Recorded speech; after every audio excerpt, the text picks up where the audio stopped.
విద్యుత్ శాఖలో 1000 కోట్ల కుంభకోణం జరిగిందన్న ఏదైతే డ్రమ్ము డోలు కొట్టారో కూటమి ప్రభుత్వము, ఆ కుంభకోణం జరిగినటువంటి అదే బిల్లులు ఎన్ని 1000 కోట్లు ఈ సంవత్సర కాలంలో ఇచ్చారు చెప్పమానండి విద్యుత్ శాఖ మంత్రి. ఇలా డబ్బులా? అదే ఇండోసోల్కి ఇలా డబ్బులు ఇలా? ఒకసారి శ్వేతపత్రం ఇప్పుడు ఇంటి ఇప్పుడు ఇవ్వమనండి శ్వేతపత్రం, అయిపోయా. ఇంకా కూటమి ప్రభుత్వంలో ఉండేటటువంటి వాళ్ళు కుంభకోణం జరిగిన కంపెనీకి ప్రజల సంగతి నిధి నుంచి 1000 కోట్ల బిల్లు చెల్లింపులు ఎలా చేశారు?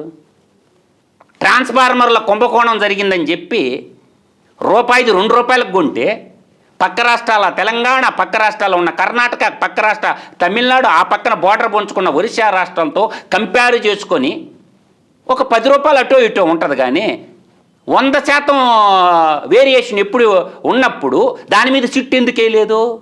ఏమైంది మీ సిట్టు? లెక్కర మీద వేసావు. విద్యుత్ కుంభకోణాల మీద చంద్రబాబు నాయుడు గారు సిట్టు ఎందుకు వేయలేదు? దానికి పాత్రదారుడు, సూత్రధారుడు వైఎస్ అవినాష్ రెడ్డి దగ్గర బాధం లేదు. ఈశ్వేశ్వర రెడ్డితో మీకు వాళ్ళకి ఏంది లింకు? అటు కేంద్రంలోనూ ఇటు రాష్ట్రంలోనూ 1000 కోట్ల రూపాయలు ఎలక్టోరల్ బాండ్ల రూపంలో మీకు డబ్బు ఇచ్చారనే.